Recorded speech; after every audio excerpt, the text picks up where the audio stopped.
Un saludo para todos y bienvenidos a un nuevo capítulo de Vestigios de la Historia, ahora en este especial de pandemias. Lo primero que quiero hacer es agradecerles a todos ustedes por haber visto, por haber compartido y por haber comentado nuestros capítulos previos de Vestigios de la Historia. Recuerden que este jueves vamos a tener un capítulo especial donde vamos a estar contestando todas las preguntas que ustedes nos hayan enviado a través de nuestras redes sociales. Hoy vamos a hablar de dos epidemias bastante reconocidas en la historia de la humanidad. La primera nos va a ocurrir en 1485 y solamente va a poder ser erradicada hasta 1552. Nos va a aparecer en Inglaterra y nos va a aparecer durante uno de los periodos más oscuros de esta zona del mundo. También vamos a hablar de una epidemia mucho más reciente que nos va a aparecer en 1962 en una república ya extinta llamada Tanganica, en África. Esta epidemia ha inspirado muchísimas historias por lo curiosa que fue y por la rara mortandad que tuvo.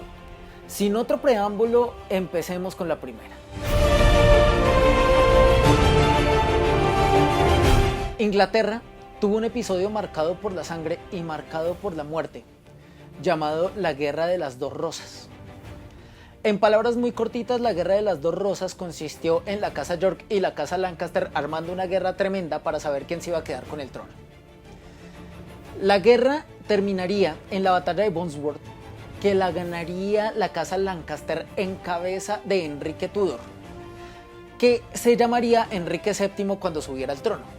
La dinastía de los Tudor, que va a seguir de ahí para adelante, inspiraría libros e inspiraría incluso hasta una serie, ya no con Enrique VII como protagonista, sino con Enrique VIII y su lío con Ana Bolena y la separación de la iglesia.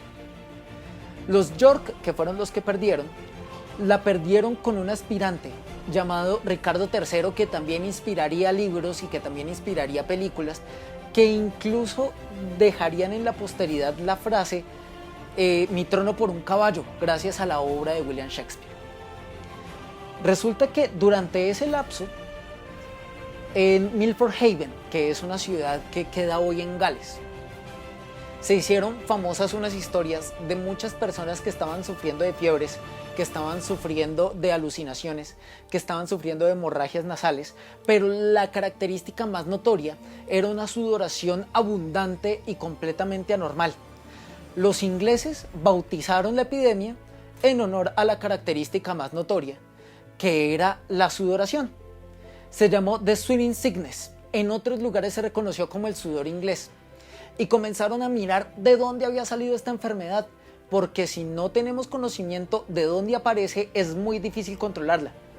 Resulta que comenzaron a rehacer el cuento y se dieron cuenta que esta enfermedad apareció al mismo tiempo que llegaron los refuerzos franceses que le ayudaron a Enrique Tudor a ganar la guerra. Por eso es que era tan importante ese detallito de saber cuál era la guerra que se estaba dando en ese tiempo. También se dieron cuenta que los síntomas recrudecían durante el verano, gracias a las aguas estancadas y a que los mosquitos y los piojos comenzaron a proliferarse de manera mucho más marcada. Efectivamente, se dieron cuenta que eran esos factores los que hacían que la enfermedad se proliferara a un paso mucho más acelerado. Tomaron medidas de higiene, tomaron medidas de restricción de relaciones con los franceses y eso les ayudó a que en solo 70 años la enfermedad estuviese completamente controlada. Que la enfermedad estuviese controlada solamente en 70 años era una proeza completa, porque resulta que, como ustedes lo vieron en capítulos anteriores, las pandemias duraban 100 años, 200 años, 300 años, pero que durara solamente 70 años se convirtió en todo un prodigio para su tiempo. Efectivamente, en 1552, la pandemia quedó completamente erradicada, salvo por algunos casos aislados. Esto nos significó que entender de cuál era la fuente de la enfermedad fue un factor importantísimo y vital para poder controlarla. Vamos a mirar entonces cuál es la segunda pandemia de la que hablaremos hoy. Enero de 1962 era el inicio de un año completamente normal para Tanganica, Cuando les hablo de Tanganica, les hablo de una república ya extinta de África, que se uniría con Zanzíbar para conformar lo que hoy es Tanzania. Resulta que durante ese lapso, una mujer en sus tiempos de escuela, una misionera cristiana, comenzó a sentir fuertes dolores de cabeza, fuertes dolores abdominales, fiebre, alucinaciones, pero lo más llamativo era unos ataques de risa incontenibles. Al comienzo fue tomado como un hecho aislado, pero al mes ya habían 17 personas contagiadas con los mismos síntomas. Cerraron la escuela donde ella estudiaba y cerraron 4 escuelas más, pero pasado un mes ya iban a ser 245 personas las que iban a estar contagiadas con estos mismos síntomas. Llamaron a expertos de todo lado para saber cuál era el origen de esta enfermedad. Miraron si eran patógenos en la comida, miraron si eran patógenos en el agua o en el aire, pero no les dio ninguna respuesta. Llamaron a otros expertos y se encontraron con la primera epidemia psicogénica catalogada de la historia. La psicogenia es una disciplina que une la psicología y la genética para entender el origen y la evolución del comportamiento humano. Esto sirvió para que Tanganica pusiera dentro del radar la salud mental como prioridad. Comenzaron a tomar medidas bastante serias en términos de salud mental y lograron erradicar esto en solamente 18 meses. Esto marcaba hitos históricos bastante importantes. El primero era la importancia de la salud mental y precisamente las condiciones para poder tener una condición mental, una condición estable en términos de mente. Esta epidemia la produjo la constante exposición a eventos de estrés y fue precisamente la detección de esto lo que logró hacer que la salud mental quedara en la primera plana. También nos pone sobre la mesa algo, y es que por primera vez estaban presenciando un ataque de histeria que marcaría a la humanidad para siempre.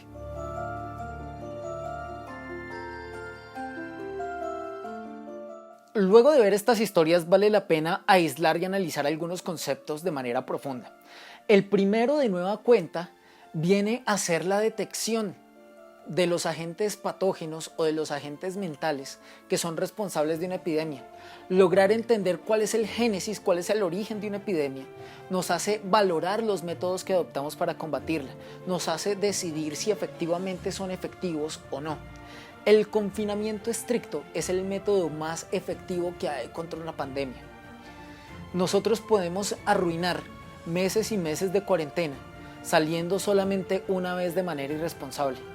Por eso es que entender el origen de una epidemia es importantísimo para valorar nuestros métodos. Lo segundo va a dar precisamente en el tema de la salud mental. Hay que ver que la salud mental es determinante para el control de una epidemia que sea de cualquier naturaleza. Muchas personas hemos estado encerradas durante mucho tiempo y es el momento preciso para valorar nuestra salud mental y para valorar la salud mental de muchos de nuestros seres queridos. Muchas líneas telefónicas han sido habilitadas y muchos psicólogos están brindando sus servicios por medios online. No duden en usarlos cuando crean que su salud mental o la salud mental de algún ser querido pueda estar en riesgo. Y de manera final, hay algo bien importante y es que este es un llamado histórico. Nos hemos dado cuenta y vamos a darnos cuenta también en próximas oportunidades y en próximos capítulos como epidemias como la gripe española, por ejemplo, se llevaron millones y millones de personas sin preguntarles cuánto dinero había en el banco. Este punto es importantísimo porque es un llamado a hacer un cambio hacia la humanidad, es un llamado a hacer un cambio hacia la vida. Hay muchas personas con doctorados y con maestrías que han tenido que quedarse en casa y hay personal de vigilancia y personal de aseo, solamente por poner 2 ejemplos, que tienen que salir a trabajar porque los medios y los ámbitos en los que ellos se desenvuelven son vitales para miles y miles de personas. Es ahí donde el llamado histórico se hace presente, Es ahí donde tenemos que mirar cómo hacer de las personas algo más humano, algo menos numérico, cómo empezar a valorar a las personas por lo que son y significan más allá de sus títulos académicos. Y sobre todo nosotros, como protagonistas de la historia, tenemos la obligación de protagonizar un cambio que no se disuelva con el tiempo. De esta manera llegamos al final de este capítulo de Vestigios de la Historia en este especial de pandemias. Muchísimas gracias por verlo, muchísimas gracias por compartirlo. Compártanlo por favor si consideran que este video vale la pena y vale la pena que llegue a muchas más personas. Por favor, coméntenlo para varias cosas. Coméntenlo para decirnos cuál es su percepción de estos videos. Déjennos saber si les gusta. También déjennos sus preguntas. Recuerde que el jueves que viene vamos a hacer un capítulo especial respondiendo a todas las preguntas que ustedes nos hagan. También comenten este video para saber si este esfuerzo que estamos haciendo con todo el equipo de Vestigios de la Historia vale la pena y vale la pena llevarles a ustedes todos estos capítulos y toda esta información. Le agradezco inmensamente a la Matriarca Creative Studio por hacer que estos videos lleguen hasta ustedes, y también le agradezco a U Rosario Radio, que con sus contenidos radiales ha hecho que lleguemos hasta sus casas semana a semana, y también vale la pena que en estos tiempos de cuarentena vuelvan a pasarse por allí a escuchar los programas de radio que ya hemos hecho. Un abrazo para todos. Fuerza en estos tiempos de cuarentena y recuerden que nosotros somos los responsables de siempre escribir una mejor historia. Un abrazo y hasta el otro capítulo.